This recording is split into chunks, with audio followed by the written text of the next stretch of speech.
Thank you for showing up, everyone. A lot of things are happening, so it's good that we're taking a bit of time to give an update to everyone.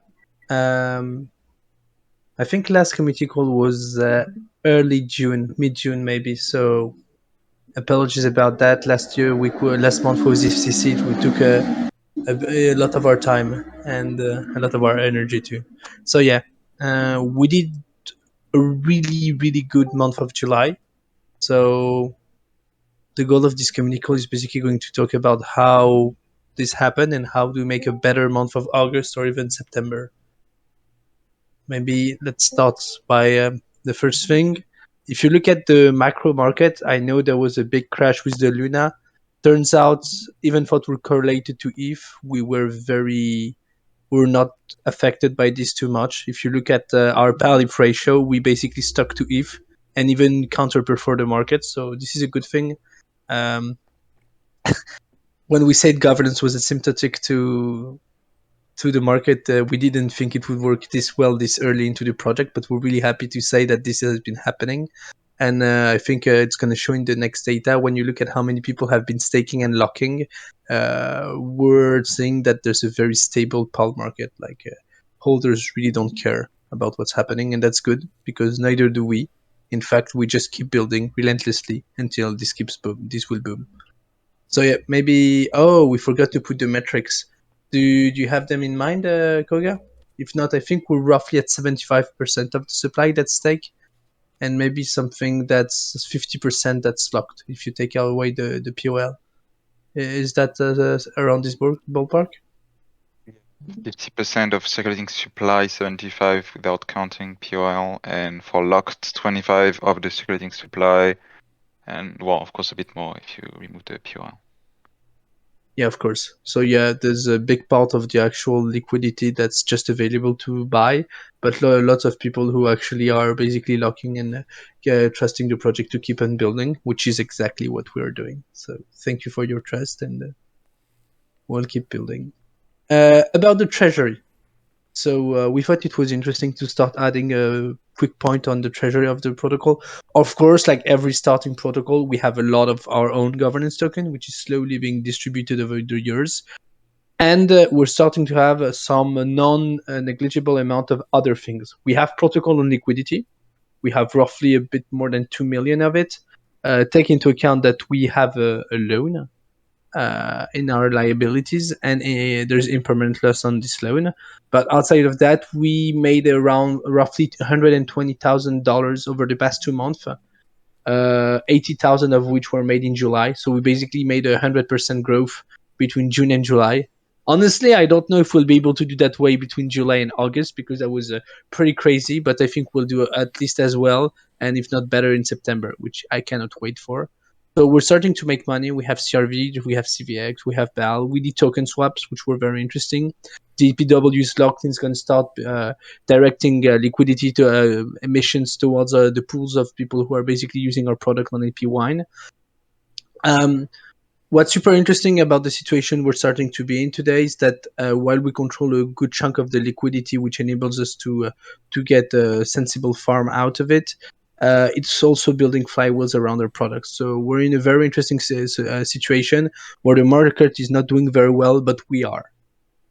And yeah, we almost have 1.2 million of non-PAL treasury. So yeah, that's it's a good chunk of money. This is good. We can be happy about that.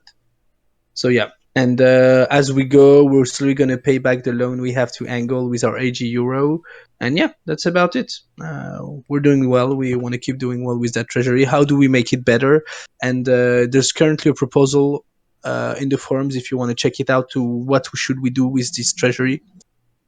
We can talk about it a bit later, but we're planning on selling the CVX to basically pay back part of the loan and start accumulating a bit of stable coins, and basically use CRV and BAL to vote in our pools to provide some kind of bottom liquidity into the quest. So yeah, that's what we've been doing with that treasury, what we want to do. And as we build the sister DAO, there will be a lot more synergies that we can basically keep doing. As for the protocol on liquidity, as we mentioned, there's almost $2 million of it. It's interesting, right? Because it fell a bit because of the market, but because we started doing this at some point where the market was really not really high, we're basically getting a lot of positive. It's not impermanent loss. It's we could call it almost positive gain. So first of all, about the current yields, I apologize to the community. We kind of dropped the ball last week. We had a lot of work to do just after FCC, and we forgot to put on a quest for PAL. So there was 1 week without incentives. It won't happen again. We've put up processes to avoid this getting from keep happening. So while the the yield seems a bit smaller this week on PAL. It will come back again probably next week. Also, another reason is that there's more TVL into the pool. So yeah, the pool should yield quite significantly more in next week, basically after the next gauge weight. On Balancer, there was really juicy farms, especially on Aura for the past month. The reason why it dropped is that we went from doing OTC deals for the quest to using our self quest. So we're still in the process of attracting new users for Quest. There's an announcement we're going to make that's going to significantly impact that. But when you're seeing the current emissions, you have to think they're going to be way higher. Basically, on the balancer one on top, it's not going to be 5 to 10%. It's going to be 20 times that probably at the current depth of the pool. So yeah, that's where we are with the POL. We're accumulating governance tokens because of it.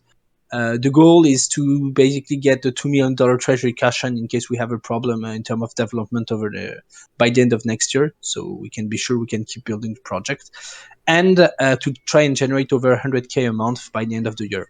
So this might actually be doable. Not that it won't probably shouldn't be that hard since we're already making 80K, but still that's the North Star we should have in terms of revenue.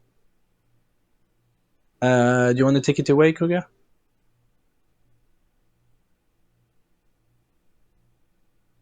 Yes, so the main Paladin pool, so the stake heavy pool, is still growing. We still see activity around it, which is really cool.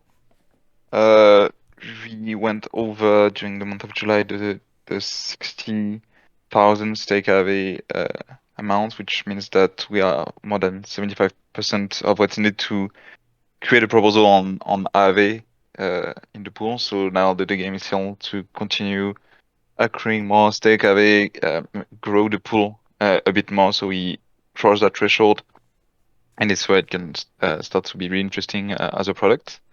And as most of you might have heard, yeah, there's the GHO announcements from Aave and also the vote. So GHO is accepted by the Aave community, but that also means that all the announcements they made around like stake Aave having a play around GHO might be interesting because we can see how our current product or maybe like an iteration of it can really work really well with the GHO. So we are staying like really on the news and trying to find like how we could build the best product for you guys to have like the best stake heavy system in Paladin.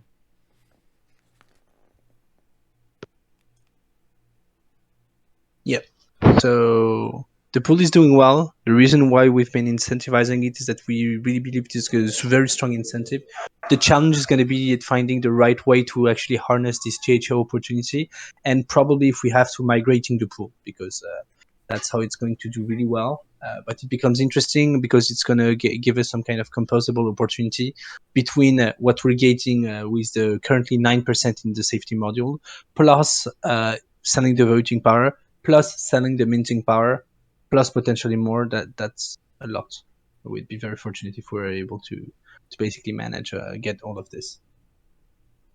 About Warden, so we've been a bit more quiet about Warden for the past 5 months because there was substantial problems into the curve code base for us to do what we wanted with Warden correctly. It's more or less fixed now, so you should hear about Warden a lot more in the coming few weeks. So stay put. I think it's going to be very cool. So yeah, that's about Warden. Not much, but there's still a lot of synergies, especially with Quest, that can be built. Speaking of Quest, we currently have 2 quests live. It's not much, but it's honest work, as we say. Currently, these are the best yields on the market. So there's still some available shares, but there is no way you can find a. If you want to get the optimal revenue, it's in these pools and not anywhere else. So yeah, that's really cool. There's probably going to be a lot more quests along the way. It just takes a bit of time, especially in the current market, to convince people to basically do the jump. So we're focusing right now as the core team will be focusing on Warden and Quest, building analytics and basically building the sales relationship and channels to push more people into the protocol.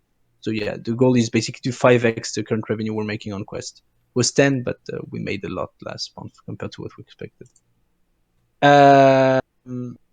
Okay, so the big new thing that happened 10 days ago is that we adapted Quest and we started expanding onto other ecosystem. So we're now on Balancer. Balancer is an interesting one, as you guys will see, because there's also a lot of synergies. We have created our own Quest, and there is also a Prime DAO synergy that we started this week. We are currently working. We are currently working on core pool incentives. Balancer is basically incentivizing part of the bribes. Right now, they're doing it on a competitor's platform. We hope that we can negotiate to get part of these incentives also through Quest, which would be an interesting approach. And we're thinking about something because Balancer has a very unique approach where you can basically farm the yield bearing tokens you're also providing LP with on the AMM. So that could actually be interesting to create the pool that we have, the PAL stake Aave pool, but create it as an 80-20 pool on Balancer. So it would be 80% PAL stake Aave, 20% Aave. The difference being that there might be slightly more impermanent loss, but we're not even sure because it's the impairment. There's been a bit of a slippage on the curve pool, even though it's supposed to be like quite iron tight. And the difference would be that there would be a much more parts stake Aave, so it would be a deeper pool. Furthermore, and that's where it gets really interesting. Basically, there would be revenue on the pool that would be generated to the for Balancer, and they would put back this revenue as bribes on Quest to basically incentivize people to deposit more. So it creates a very interesting flywheel where the more there is revenue, the more there are bribes, the more there is APY, and the more people keep depositing. So there's a very interesting loop we have to do. We probably have to put this on as vote, but since we're already incentivizing the pool on Curve, might as well move the incentives there to bootstrap this flywheel. Let us know what you think of it. Okay, and last, that's the news of the day, and we're actually really happy with this. On Balancer Quest, we're basically now compatible with vlAURA. That means that if you vote with vlAURA in quests that are not filled for Balancer, you will receive the rewards directly, which is really cool. It means that Quest is the first cross-compatible platform between both vBal and vlAURA. That means that there's quite a lot of opportunities to make arbitrage between both pools. So we're super excited about that. And this is working since today. So if you work with UVL Aura this week, you will receive a PAL or D2D rewards. So yeah, we're really happy about that one. And I hope you guys are also excited. Okay, Alejandro, you can take it away. Yeah, thanks, Fige. Well, first of all, guys, just want to say it was fantastic to see some old faces and new faces in France. And I think I can speak for the whole team in saying that we had a really successful Future of France event. We were at ECC. It was a great time in Paris, even despite the heat wave. But it really showcased, me myself seeing ECC for the first time really showcased the sense of community there, and just the number of big brains and the number of protocols with, like any other ETH conference is amazing, but something special about Paris. Um, that note, on that note, something that came up to the surface, definitely at ECC, is like all protocols, we don't get to see each other face to face. And community is so important in this space. And I've been keenly aware that because we've been really busy on comms and getting the word out there about quests and other things, that some of our community-based initiatives have gone by the wayside. And so we're looking to change that.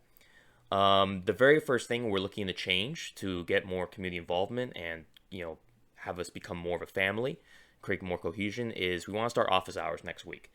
The idea is I'll create a private Discord channel, and you'll be able to speak with a core team member. It won't be the same person; it'll be whoever's available at that time, one-on-one or in a group, and it'll be at a certain time per week where you can ask questions and have those questions answered from the team about anything you have relating to Paladin.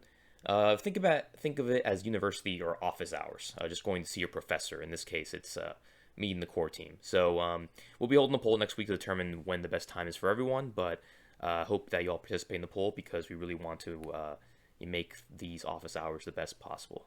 Next slide.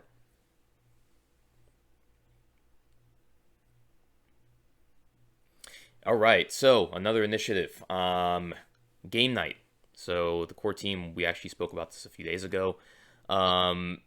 Just a little information. Way back in the day when I first joined Paladin, we had a core team game night shortly, which was fun, even though it was only 6 of us back then.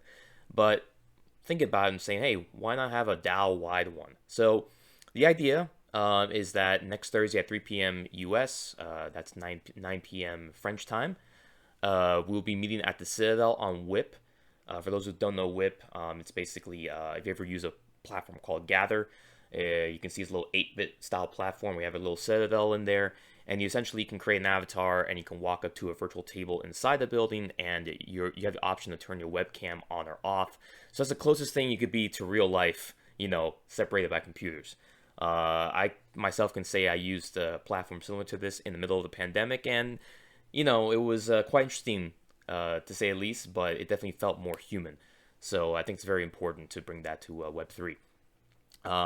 Instructions will follow on Discord, so if you don't know what I'm talking about, I'll lay it out there. And yeah, I also thought as well I could put up a poll for games you can play Among Us. I saw something looking interesting, virtual cocktail shake-up night, where each of us make our own cocktails. That could get a little crazy, but hey, it sounds like a lot of fun. But there's also a list of a bunch of browser games, nothing they need a heavy PC for, a laptop that we can all partake in. It'll be great to hear your voices, it'll be great to have the human touch, because after all, like if we're going to succeed as a DAO, like all other DAOs, regardless if we're working on governance or not, I think it's so important to have that cohesion. So stay tuned for those polls next week, and I'm really excited to see game night. And next slide. And as always, the POAPs. So yes, the POAPs have been minted. After the call, please be patient. I will be DMing them to who is on the call one by one. Please, once again, note, because this always happens, you have until August 8th to claim one. I put it until August 8th, I believe, is Monday. The reason being is because I always have people messaging me on Monday saying, hey, I missed it, and by then it's too late. So please, when you receive it from me today or on the weekend, claim it as quickly as possible, or else August 8th, past that, you're not going to have a POAP. And next slide. And that takes us to the AMA section. So thank you all for the presentation. Feel free to unmute your mics to ask any questions, and I'll also be checking the community AMA channel.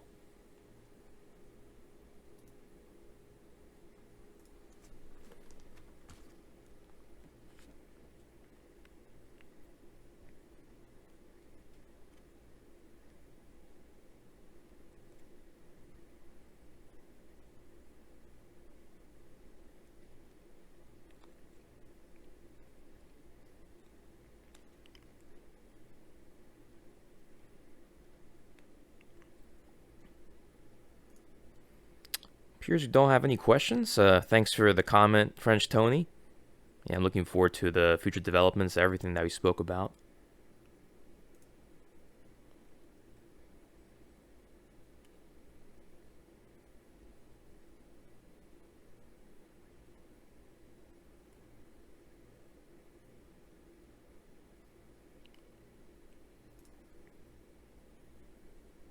No one wants to come up? We haven't had a community call in a while. Oh, okay, let's see. William X. Good to see you in Paris, man. What do you got?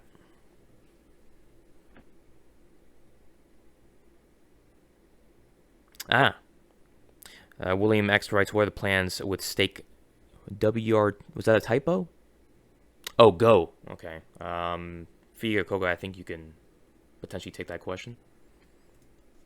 So the plan, quote unquote, is that we still need to see the actual code base of GHO before making any drastic decisions on how they will basically interact with Stake Aave. What has been hinted at and what we have discussed with the guys from Aave when we were at FCC was that if you held, the more Stake Aave you held, the more you could mint GHO at a discount. So it would be cheaper to mint it, which is very efficient for market makers. Our idea is that, for example, we could probably sell this minting power to market makers, and they basically do the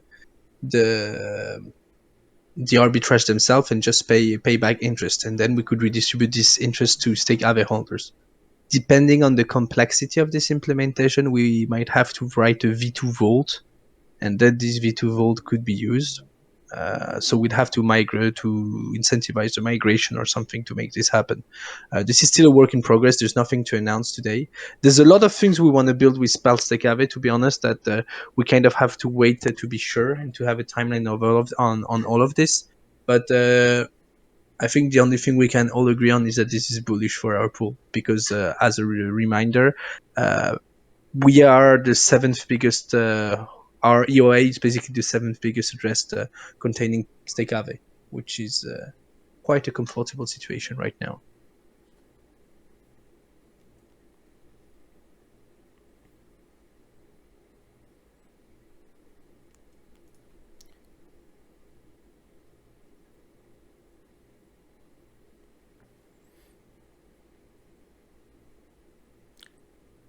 Looking to see if we have any other questions.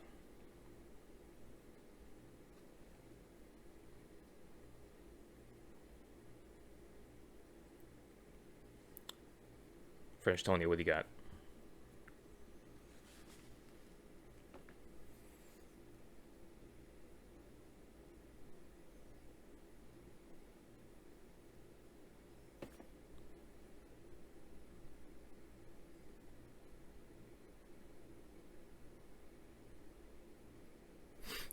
Oh, yes. That's something that popped in, and I've seen some other DAOs use it. I think it's. I haven't experienced it myself via Web3, but I think it's something that is potentially extremely useful. 100%, 100%. Yeah, it would be good to have a more closer, closer group, or maybe a one-on-one chat to discuss certain questions. So sometimes, I understand that some questions are not answered during community calls for whatever reason, but that's why we're looking towards this. I think that's a wrap. I think we no more questions. They're good. Well, thank you all for joining this community call. Yeah, we've generally speaking been in a good place, and we're moving on up continuously. And yeah, France was a fantastic time. So merci everyone for all the good times and hospitality. Anyway, take care and have a good rest of your day. Expect the POAP.